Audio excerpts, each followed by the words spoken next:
Today I am going to be sharing the basic tools that you will need in the future of your English language journey. Now we all know there are four basic pillars of English language, pretty much any language you want to learn, if that's a cultural language or if that's a Western language, where it may be anyone. So the point here is that I'm not going to be teaching you only four pillars. I'm going to be teaching you guys six pillars. Now, normally, what these four pillars are, I'm going to be teaching you that and two additional things that will make your journey flawless and easy to learn English language or any other language you want to learn. First of all, it is speaking. Speaking is the main component of any language.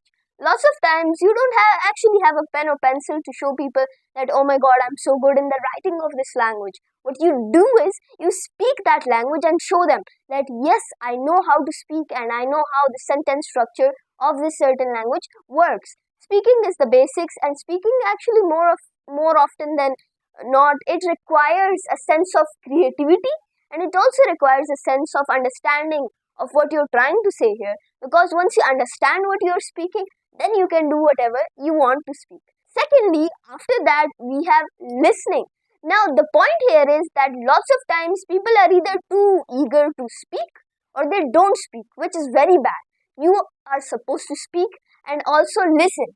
You do not speak all the time and you do not listen all the time. The point is that listening is like the input. So, if you want to learn something, if you want to be able to be good at speaking, you gotta listen more. Listen podcasts, listen TV shows, listen to average people around you that know the language. So listen to all those things and you're gonna be easily able to speak that certain language. Now lots of times people are running away from listening because they think it's not important, but the point is listening is the first thing that we do in life.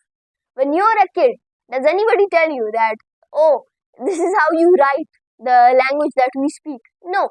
Most of the times, natives don't even know how to write the language. I'm a Pashto native and I don't know how to write the Pashto language. So, it's not about the writing, it's about the listening. We listen, we learn, and then we are able to speak. So, the more you listen, the more you are able to speak and the more knowledge you have.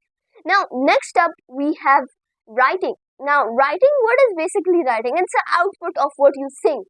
Now, lots of times, people speak more closely, people speak more openly actually, because we are not actually bound to any sort of page or paper. We are actually free to speak whatever we want to speak. They elongate their words, they speak a lot more and they say a lot more things. But for writing, it's more of a composed, more of a confiscated and a more individual experience that a person has. Now, it may not be individual if you're a writer, if you know what I mean, because you're supposed to make everybody understand what you're trying to say there. So, if you're trying to speak something, if you're using 6 words while speaking, for example, 6 sentences while speaking, you're going to be using only like 2 or 3 sentences while writing, because your writing should be more to the point, more confiscated, more composed, and a more beautiful journey than overall speaking. Because lots of times speaking is meaningless while writing. Lots of times people that actually read stuff, they're quite more than often needing in search of knowledge. And when they're in search of knowledge, if you're wasting their time, they're not going to listen to you. Reading. Next up, we have reading. Now, reading majorly does is you're just able to get more knowledge. Best part about this is lots of times knowledge doesn't actually come from anywhere other than reading.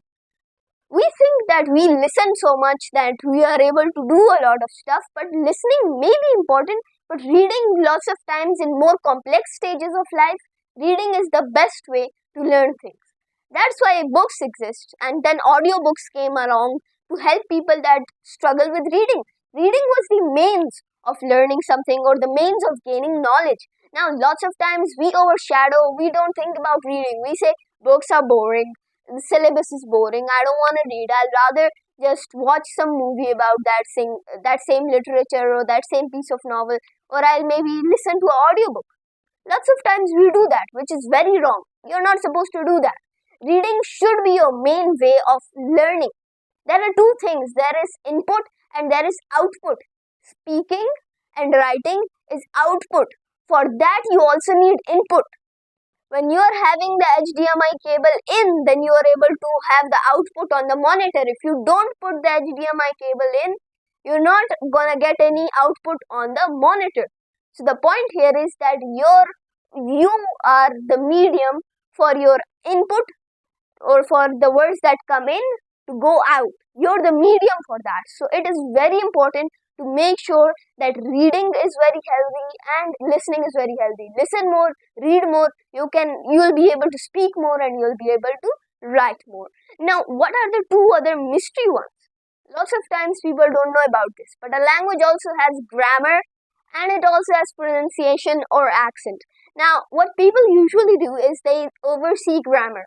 Either they are very much obsessed with it, they're like, oh my god, your grammatical structure is incorrect, or you're having a grammatical or punctual issue.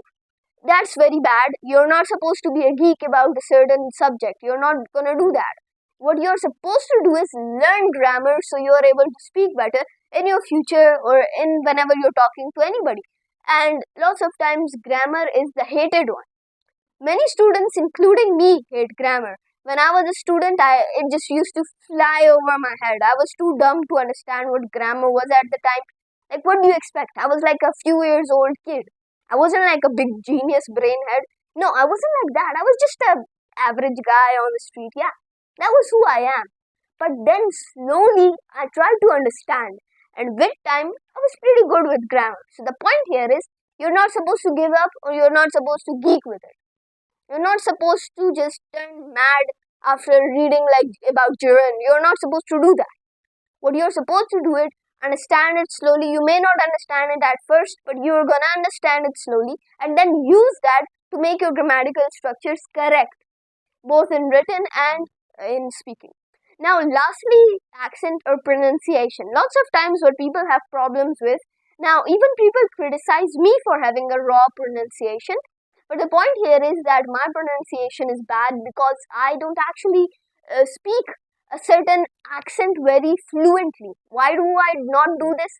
Because lots of times my students, when I'm speaking, for example, a certain accent, they feel as if it's very complicated and they feel intimidated by an accent. So what I do is I make a mix of it, mix of Pakistani, American and British accent. People on the internet say I fake my accent, which I absolutely don't. It's just that I've created a persona. I'm not like the Muhammad Hasnain instructor in real life. I'm not that guy. I'm not him. Who I am is myself. I'm Muhammad Hasnain in real life. I'm Hasnain.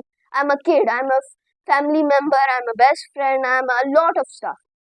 So what here is that lots of times you people exchange personas with actual people, so don't do that. If you want to learn anything, just keep it up with that stuff. Now, getting back into it, don't be afraid if people say that your accent is fake or if you're trying to fake your accent. Now I know, of course, if you're Indian or if you're Pakistani and you start to speak with a British accent, you're gonna get absolutely bamboozled by people around the internet or around the globe that will say that, oh my god, you're trying to fake your accent, which you're not actually trying to do. Lots of times I've seen a lot of Indians, a lot of Pakistanis that actually were whitewashed, or you can not whitewashed, but rather you can say they lived and were growing up in abroad, so they spoke more of English rather than their cultural language.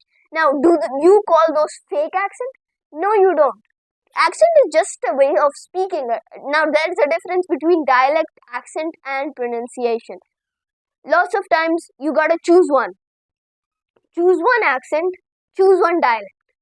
Now, you wanna choose the accent, for example, you can go with any accent. Now, what I would advise is, if you're speaking more broadly, if your words are more cohesive, you gotta go for more of an American accent. If your words are more fluid, if you know what I mean, if like you flow with them, if it's, the tone of romanticism, that type of tone, you're gonna go with British accent. Now, dialect, you can go with any other dialect you wanna go with. Now, depends upon where or which part of the certain accent or the place it is from. And last but not least, pronunciation is the most important of them all. You don't gotta get a new accent, you don't have to get other stuff to have a good pronunciation. Once you have a good pronunciation, you're great at speaking. That's just it. You don't need to go anywhere further from that. the major part of this is pronunciation is all that matters. It's actually not about the accent, not about the dialect, none of that. What matters is how you pronounce the words or how your pronunciation of the certain words is. If you're saying something that is pronounced wrong, you're gonna get bullied for that, and you're gonna get spoken out and picked on because of that, and it's very much natural to happen. So pronunciation is the most important. Don't think you need to fake it till you make it. No, what actually you need is a good pronunciation and knowing how to use words. That is all for today. Thank you so much, and Allah Hafiz.